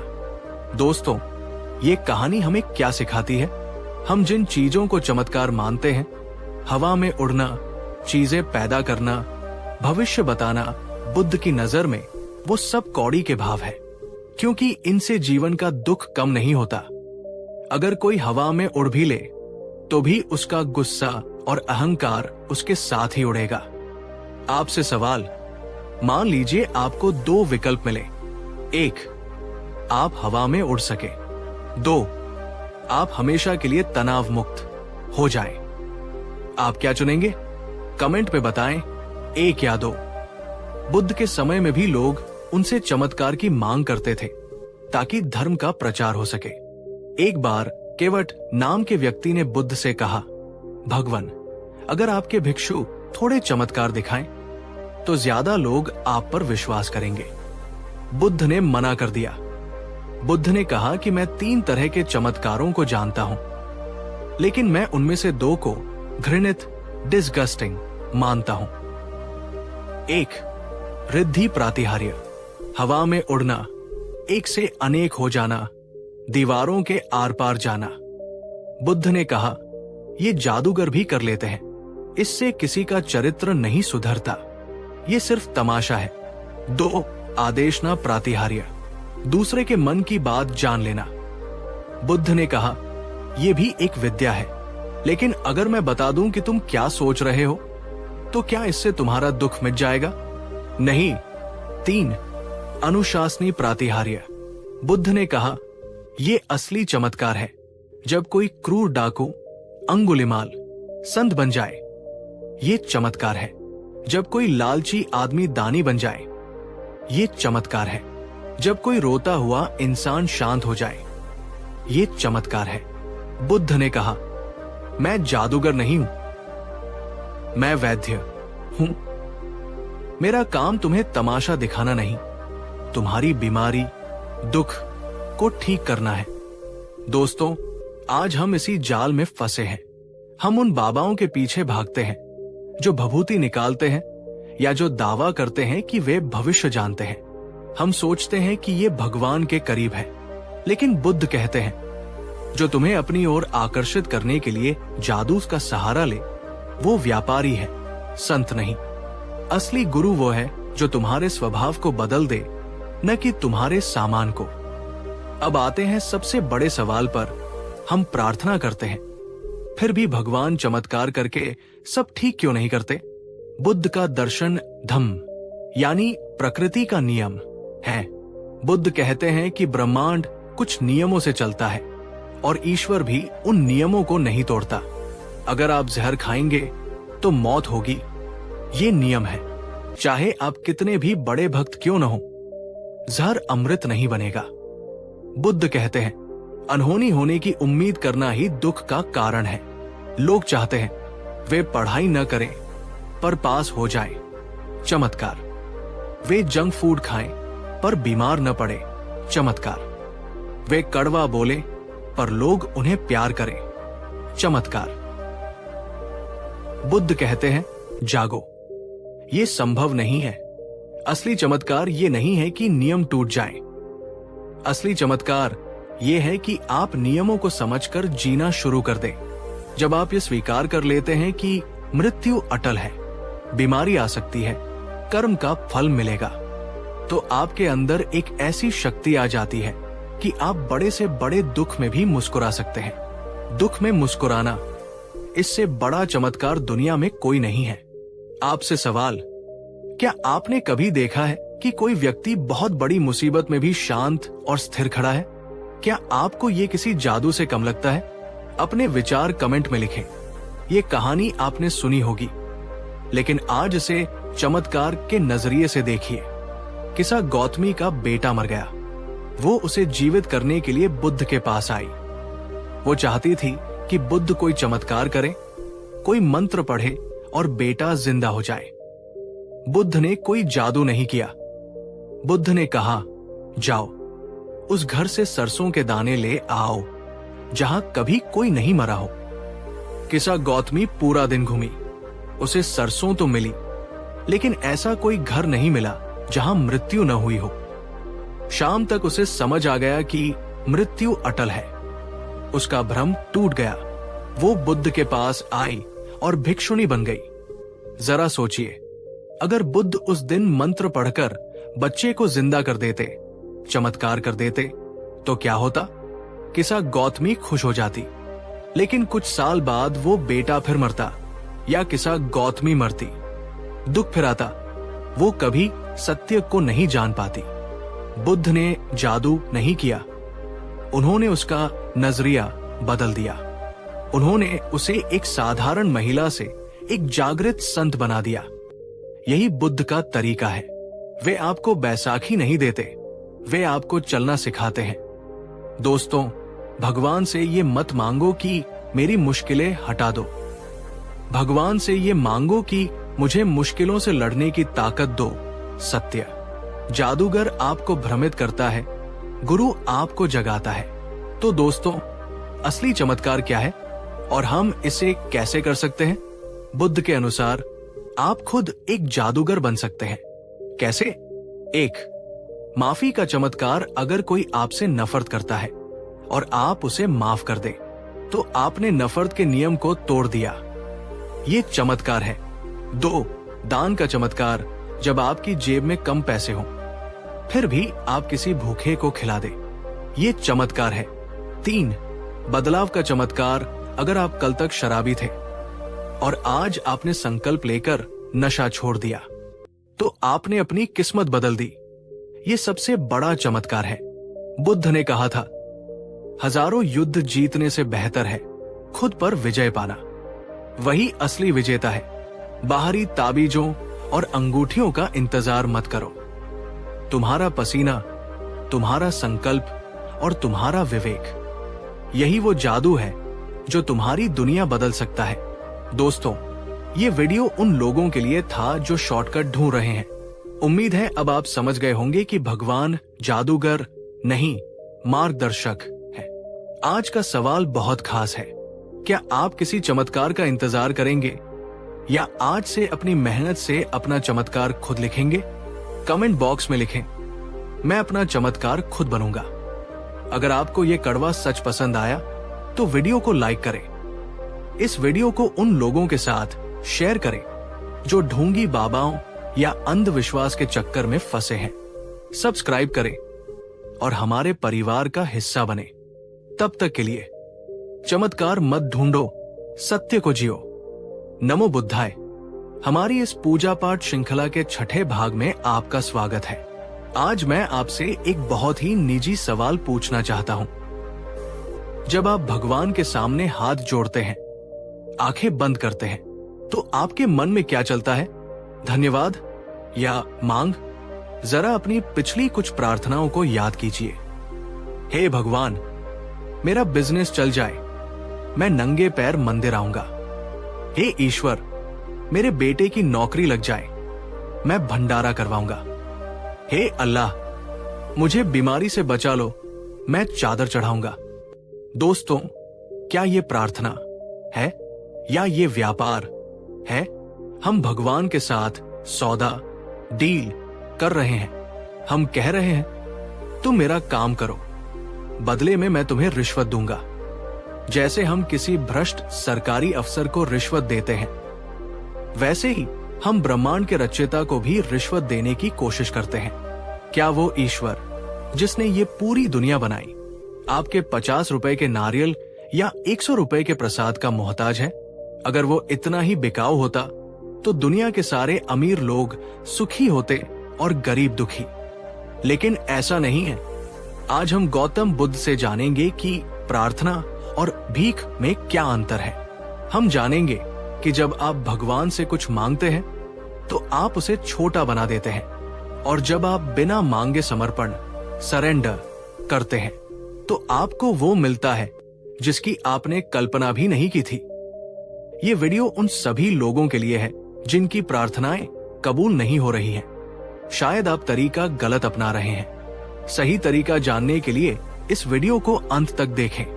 अगर आप भगवान से सौदा बंद करके प्यार करना चाहते हैं तो वीडियो को लाइक करें। चलिए भक्ति के असली रूप को समझते हैं। बुद्ध के समय की बात है। श्रावस्ती में एक बहुत बड़ा व्यापारी रहता था, सुदत्त। सुदत्त बहुत अमीर था, लेकिन उसका विश्वास लेन देन पर टिका था।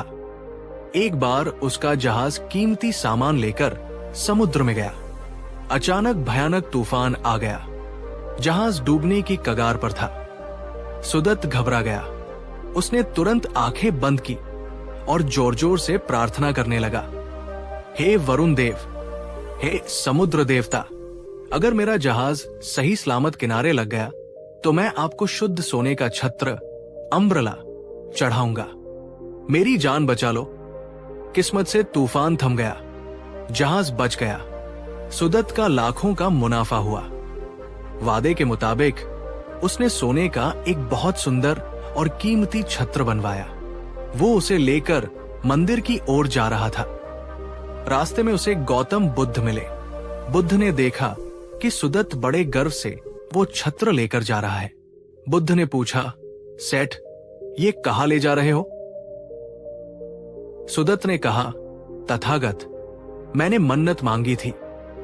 भगवान ने मेरी जान बचाई, इसलिए मैं अपना कर्ज चुकाने जा रहा हूं। बुद्ध हंस पड़े। बुद्ध ने कहा, सेठ, एक बात बताओ, अगर तुम्हारा जहाज डूब जाता तो क्या तुम ये छत्र चढ़ाते? सुदत्त ने कहा, नहीं, बिल्कुल नहीं।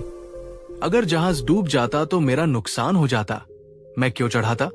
बुद्ध ने कहा, इसका मतलब ये छत्र तुम प्रेम के कारण नहीं, बल्कि सौदेव के कारण चढ़ा रहे हो। तुमने भगवान को धन्यवाद नहीं दिया, तुमने बस अपनी किश्त, इंस्टॉलमेंट चुकाई है।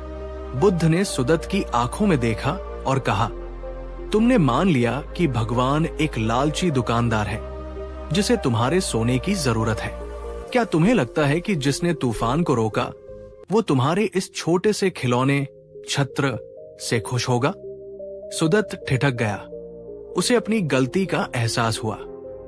बुद्ध ने कहा, सेठ, असली प्रार्थना ये नहीं है कि मेरा काम कर दो तो मैं दूंगा।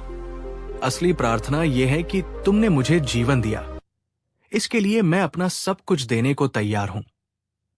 बुद्ध ने उसे सलाह दी, इस सोने के छत्र को बेच दो और उस पैसे से उन नाविकों, सेलर्स के परिवारों की मदद करो जो उस तूफान में घायल हुए हैं। जीवित इंसान की मदद करना सोने का छत्र चढ़ाने से 1000 गुना बड़ी पूजा है। सुदत्त ने वैसा ही किया और उस रात उसे जो सुकून मिला वो उसे आज तक किसी मन्नत पूरी होने पर नहीं मिला था। दोस्तों, क्या हम भी सुदत्त नहीं हैं? हे भगवान, रिजल्ट अच्छा आया तो प्रसाद चढ़ाऊंगा। क्या ये शर्त लगाना सही है? कमेंट में हां या नहीं लिखें। बुद्ध ने उस दिन अपने शिष्यों को प्रार्थना का मनोविज्ञान समझाया। बुद्ध ने कहा, जब तुम हाथ फैलाकर कुछ मांगते हो तो तुम ये साबित करते हो कि तुम अपूर्ण, इनकम्प्लीट हो। तुम भिखारी हो। एक, अविश्वास। जब आप भगवान से कहते हैं, मुझे ये चाहिए, मुझे वो चाहिए, तो आप असल में कह रहे हैं, हे ईश्वर, तुम्हें पता नहीं है कि मेरे लिए क्या सही है। लाओ, मैं तुम्हें बताता हूं कि क्या करना है।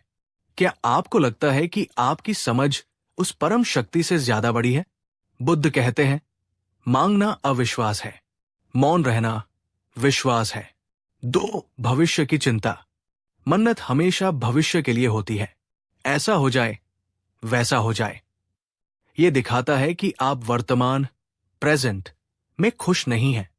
बुद्ध कहते हैं, सच्ची प्रार्थना भविष्य की मांग नहीं, बल्कि वर्तमान के लिए धन्यवाद, ग्रैटिट्यूड है। 3, इच्छाओं का जाल। आज आप साइकिल मांगेंगे, कल कार, परसों बंगला। मन्नतों का कोई अंत नहीं है। बुद्ध ने कहा, इच्छाएं आग की तरह है। तुम जितना घी मांगना डालोगे, आग उतनी भड़केगी। इसे बुझाने का तरीका मांगना नहीं, त्यागना है। बुद्ध ने एक बहुत ही कड़वा सच कहा, तुम मंदिर जाते हो अपनी इच्छाएं पूरी करने, लेकिन सच्चा धर्म वह है जहां तुम अपनी इच्छाओं को खत्म करने जाते हो। तुम भगवान का उपयोग कर रहे हो, प्रेम नहीं। दोस्तों, जरा सोचिए, एक छोटा बच्चा अपनी मां से चॉकलेट मांगता है तो मां दे देती है, लेकिन अगर वो बच्चा चाकू मांगे, आग मांगे, मां नहीं देगी। बच्चा रोएगा, मन्नत मांगेगा, पैर पटकेगा, लेकिन मां नहीं देगी, क्योंकि वह जानती है कि ये उसके लिए बुरा है। ठीक वैसे ही कई बार हमारी प्रार्थनाएं इसलिए पूरी नहीं होती क्योंकि भगवान जानते हैं कि जो हम मांग रहे हैं, पैसा, वो खास इंसान, वो रुतबा, वो अंत में हमें बर्बाद ही करेगा। हमारी अनसुनी प्रार्थनाएं भगवान की सबसे बड़ी कृपा होती है। तो फिर सही तरीका क्या है? क्या हम अपनी परेशानियां भगवान को न बताएं? बुद्ध कहते हैं, बताने की जरूरत नहीं है, वो सब जानता है। जरूरत है समर्पण की। समर्पण, सरेंडर क्या है? समर्पण का मतलब हार मानना नहीं है। समर्पण का मतलब है संघर्ष बंद कर देना। बुद्ध ने प्रार्थना का एक नया रूप सिखाया, तत्ता। इसका मतलब है जो हो रहा है ठीक है, जो होगा वो भी ठीक होगा। गलत प्रार्थना, हे भगवान मेरी मुश्किलें हटा दो। सही प्रार्थना बुद्ध के अनुसार, हे ईश्वर अगर मुश्किलें मेरे विकास के लिए जरूरी है तो उन्हें रहने दो। बस मुझे उनसे लड़ने की शक्ति, स्ट्रेंथ और विवेक दो। बुद्ध ने कहा, तुम्हें वो नहीं मिलता जो तुम चाहते हो, तुम्हें वो मिलता है जिसके तुम योग्य हो। इसलिए हाथ फैलाकर मांगने की बजाय हाथ जोड़कर खुद को योग्य बनाओ। दोस्तों, आज से अपनी प्रार्थना बदलिए। सौदा करना बंद कीजिए। ये मत कहिए भगवान ये कर दो, ये कहिए तेरा जो भी निर्णय होगा मुझे मंजूर है, क्योंकि तू मेरा बुरा कभी नहीं चाहेगा। जिस दिन आप ये कह देंगे उस दिन आपके कंधे का सारा बोझ उतर जाएगा। आप हल्के हो जाएंगे। यही असली मुक्ति है। आपसे सवाल, क्या आप में इतनी हिम्मत है कि आप भगवान से कह सकें, मेरी मर्जी नहीं तेरी मर्जी चले? कमेंट में लिखें, तेरी रजा में राजी हूं। बुद्ध ने प्रार्थना को समझाने के लिए खाली कटोरे का उदाहरण दिया। बुद्ध ने अपने भिक्षुओं से कहा, अगर तुम एक कटोरे को उल्टा करके बारिश में रख दो तो क्या उसमें पानी भरेगा? भिक्षुओं ने कहा, नहीं भगवन। बुद्ध ने कहा, अगर कटोरे को सीधा रखो लेकिन उसमें पहले से ही पत्थर और कचरा, अहंकार और इच्छाएं भरा हो तो क्या उसमें पानी, कृपा भरेगा? भिक्षुओं ने कहा, नहीं भगवन। बुद्ध ने मुस्कुराकर कहा, ठीक वैसे ही जब तुम प्रार्थना करने जाते हो तो तुम अपनी मांगों, शिकायतों और अहंकार से भरे होते हो। तुम भरे हुए हो, इसलिए ईश्वर की कृपा तुम तक पहुंचती तो है लेकिन तुम्हारे भीतर समान नहीं पाती।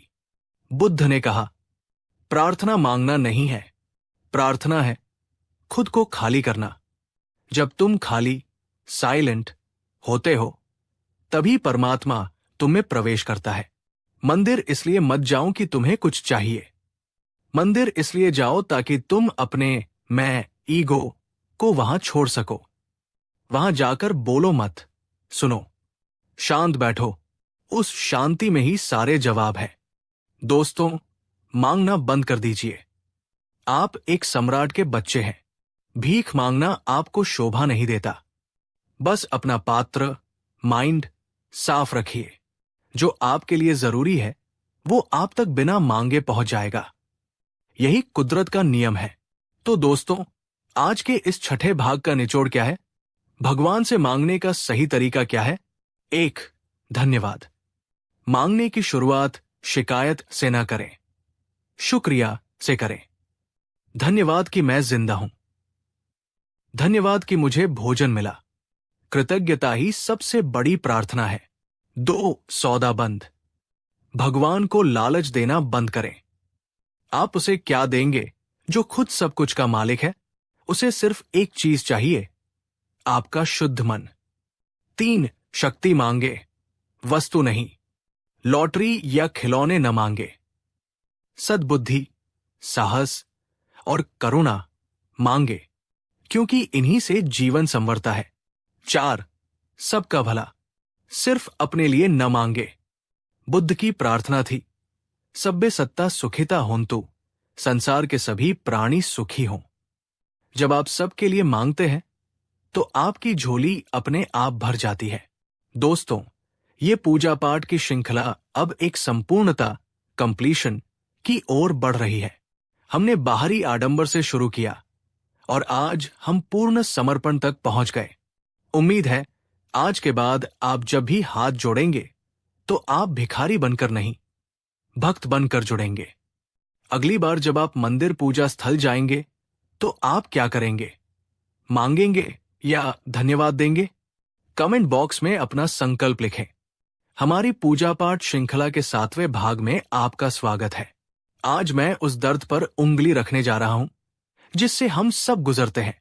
जरा सोचिए, आप सुबह नहा धोकर साफ कपड़े पहनकर मंदिर या अपने पूजा घर में बैठते हैं। आप अगरबत्ती जलाते हैं, आंखें बंद करते हैं और भगवान का नाम लेना शुरू करते हैं। सब कुछ कितना पवित्र लगता है ना? लेकिन ठीक 30 सेकंड बाद क्या होता है? अचानक आपके दिमाग में एक विचार आता है, अरे गैस बंद किया नहीं। फिर दूसरा विचार, आज बॉस को क्या जवाब देना है। फिर तीसरा, उसने मुझे कल वो बात क्यों कही। आपका शरीर तो भगवान के सामने बैठा है, लेकिन आपका मन बाजार में, ऑफिस में या किसी पुरानी लड़ाई में घूम रहा है। और जब पूजा खत्म होती है तो आपको शांति की जगह चिड़चिड़ापन और पछतावा महसूस होता है। आप सोचते हैं, मेरा मन कितना गंदा है, मैं भगवान के सामने भी दुनियादारी सोच रहा हूं। दोस्तों, रुकिए, अपने आप को कोसना बंद कीजिए। आज मैं आपको गौतम बुद्ध का वो रहस्य बताऊंगा जिससे आप जान पाएंगे कि मन ऐसा क्यों करता है। बुद्ध ने कहा था, मन एक जंगली घोड़े की तरह है, इसे चाबुक से नहीं, समझ से काबू किया जाता है। आज हम सीखेंगे कि कैसे अपने बंदर मन को शांत करके एक भक्त का मन बनाया जा सकता है। अगर आप भी इस ओवरथिंकिंग से परेशान हैं और सच्ची शांति का अनुभव करना चाहते हैं तो ये वीडियो आपके लिए संजीवनी है। इसे अंत तक देखें। अगर आप अपने मन को अपना दोस्त बनाना चाहते हैं तो वीडियो को लाइक करें। चलिए मन की इस गुत्थी को सुलझाते हैं। एक बार बुद्ध अपने प्रिय शिष्य आनंद के साथ यात्रा कर रहे थे। गर्मी का मौसम था और वे एक जंगल से गुजर रहे थे। आनंद को बहुत जोर की प्यास लगी। बुद्ध एक पेड़ के नीचे बैठ गए और बोले, आनंद, हम अभी जिस छोटे झरने को पीछे छोड़कर आए हैं, जाओ वहां से मेरे लिए थोड़ा पानी ले आओ। आनंद तुरंत लोटा लेकर पीछे गया, लेकिन जब वो उस झरने के पास पहुंचा तो उसने देखा कि अभी अभी वहां से कुछ बैलगाड़ियां गुजरी है। पहियों के कारण झरने का पानी पूरी तरह गंदा और कीचड़ युक्त हो गया था। सड़े हुए पत्ते ऊपर तैर रहे थे। वो पानी पीने लायक बिल्कुल नहीं था। आनंद खाली हाथ वापस आ गया। उसने बुद्ध से कहा, तथागत, पानी बहुत गंदा है, उसे पिया नहीं जा सकता। मैं आगे जाकर किसी नदी से पानी ले आता हूं। बुद्ध ने कहा, नहीं आनंद, उसी झरने पर जाओ और पानी लेकर आओ। आनंद हैरान था, गंदा पानी क्यों लाना है? लेकिन गुरु का आदेश था तो वो फिर गया। पानी अभी भी गंदा था। वो फिर खाली हाथ लौट आया। बुद्ध ने उसे तीसरी बार भेजा। आनंद थोड़ा चिढ़ गया, लेकिन गया। और इस बार जब वो झरने के पास पहुंचा तो वो हैरान रह गया। कीचड़ नीचे बैठ चुका था, सड़े हुए पत्ते किनारे लग गए थे और पानी बिल्कुल कांच की तरह साफ और निर्मल हो चुका था। आनंद ने लोटा भरा और नाचते हुए बुद्ध के पास आया। उसने बुद्ध के चरणों में पानी रखा और पूछा, तथागत, आपने कोई चमत्कार किया क्या? वो गंदा पानी अचानक साफ कैसे हो गया? बुद्ध मुस्कुराए और बोले, आनंद, मैंने कुछ नहीं किया और तुमने भी कुछ नहीं किया।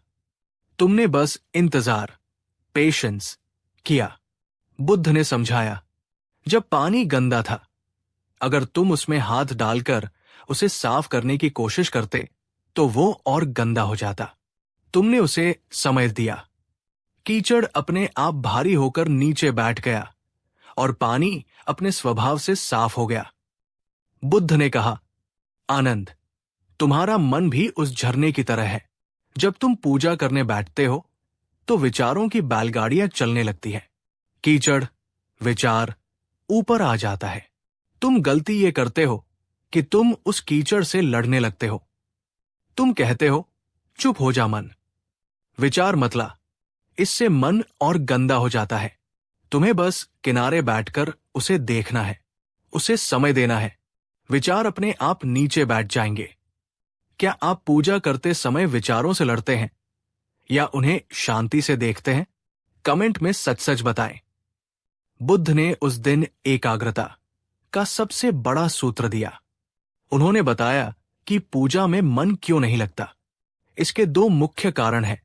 एक, दमन। हम सोचते हैं कि पूजा का मतलब है विचारों का ना आना। ये गलत है।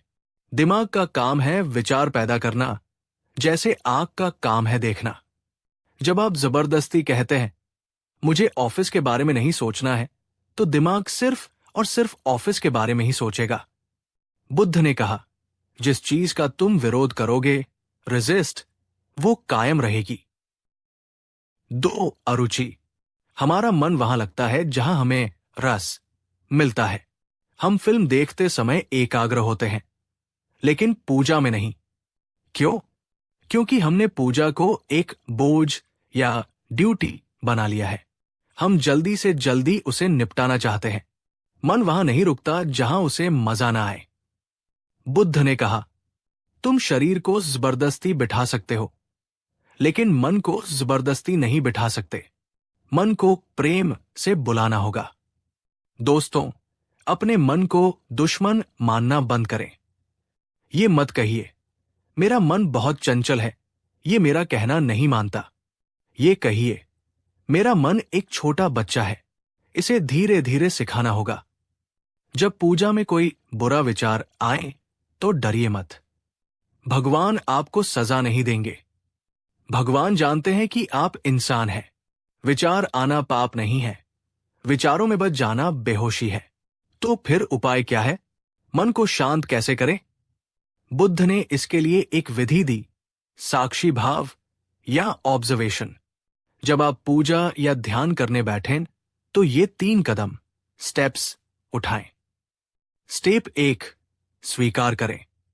जैसे ही आप आंखें बंद करें, अपने मन से कहें, आज जो भी विचार आएगा मैं उसका स्वागत करूंगा, चाहे वो अच्छा हो या बुरा। दरवाजे खोल दो। जब मन देखेगा कि आप लड़ने के लिए तैयार नहीं है, तो वो ढीला पड़ जाएगा। स्टेप 2, देखें, बहे नहीं। विचार आएंगे, कल क्या होगा? जैसे ही विचार आए उसे देखें। मन में कहें, अच्छा, ये कल का विचार है, और उसे जाने दे। उसके साथ कहानी मत बनाइए। गलत, कल क्या होगा? अगर बॉस ने डांटा तो मेरी नौकरी चली जाएगी। सही, भविष्य का विचार आ रहा है। ठीक है, जाओ। स्टेप 3, एंकर का इस्तेमाल करें। Use an anchor. मन को टिकने के लिए एक जगह चाहिए। बुद्ध ने सबसे अच्छा एंकर बताया, सांस। जब भी मन भटके, प्यार से उसे वापस अपनी सांस पर ले आएं। या अगर आप मंत्र जप रहे हैं, तो मंत्र की ध्वनि पर ध्यान लगाएं। बुद्ध ने कहा, जैसे एक चरवाहा अपनी गाय को रस्सी ढीली छोड़कर भी उस पर नजर रखता है, वैसे ही तुम अपने मन पर नजर रखो। लड़ो मत, बस देखो। दोस्तों, ये जादू की तरह काम करता है। जब आप विचारों को सिर्फ देखते हैं तो वे अपनी शक्ति खो देते हैं। गंदे पानी के तालाब की तरह धीरे धीरे विचार नीचे बैठ जाते हैं और आपका मन शून्य, 0 हो जाता है, और उस शून्य में ही परमात्मा का प्रवेश होता है। क्या आप कल सुबह पूजा करते समय विचारों से लड़ने की बजाय उन्हें सिर्फ देखने का प्रयास करेंगे? कमेंट में लिखें, मैं साक्षी बनूंगा। मन न लगने का एक बहुत बड़ा कारण है हड़बड़ी। जल्दी से 108 बार मंत्र पढ़ लूं, फिर ऑफिस जाना है। जल्दी से दिया जला दूं, सीरियल शुरू होने वाला है। जब आप हड़बड़ी में होते हैं तो मन कभी एकाग्र नहीं हो सकता। बुद्ध ने कहा था, धैर्य, पेशेंस ही सबसे बड़ी तपस्या है। बुद्ध का सुझाव, अगर आपके पास 15 मिनट है तो ये लक्ष्य मत रखिए कि मुझे पूरी हनुमान चालीसा पढ़नी है या 10 माला करनी है। लक्ष्य रखिए, मैं 15 मिनट भगवान के साथ रहूंगा, चाहे मैं सिर्फ 2 लाइन ही क्यों न पढ़ पाऊं। मात्रा कम कर दीजिए, लेकिन गुणवत्ता बढ़ा दीजिए। 1 माला, जो पूरे प्रेम और शांति से फेरी गई हो, उन 100 मालाओं से बेहतर है जो मशीन की तरह फेरी गई हो। टिप पूजा शुरू करने से पहले 2 मिनट मौन, साइलेंस, बैठें। अपनी हड़बड़ी को शांत होने दें, फिर पूजा शुरू करें। आप फर्क महसूस करेंगे। ईश्वर को आपकी स्पीड से कोई मतलब नहीं है, वो आपके ठहराव को देखता है। तो दोस्तों, आज हमने क्या सीखा? पूजा में मन क्यों नहीं लगता? 1, क्योंकि हम मन से लड़ते हैं। 2, क्योंकि हम जल्दबाजी में होते हैं। 3, क्योंकि हम पूजा को ड्यूटी समझते हैं। बुद्ध का उपाय: 1, साक्षी बने, विचारों को बादल की तरह आते जाते देखें। 2, इंतजार करें, गंदे पानी को शांत होने का समय दें। 3, प्रेम लाए भगवान के पास ऐसे जाएं जैसे अपने सबसे प्यारे दोस्त के पास जा रहे हों। जब आप ये करेंगे तो आपको मन लगाने की कोशिश नहीं करनी पड़ेगी। मन खुद ब खुद लीन हो जाएगा और वही अवस्था समाधि है। बुद्ध ने कहा था, वो व्यक्ति जिसने अपने मन को जीत लिया है, उसके लिए मन सबसे अच्छा मित्र है, लेकिन जो ऐसा करने में विफल रहता है, उसके लिए मन सबसे बड़ा शत्रु है।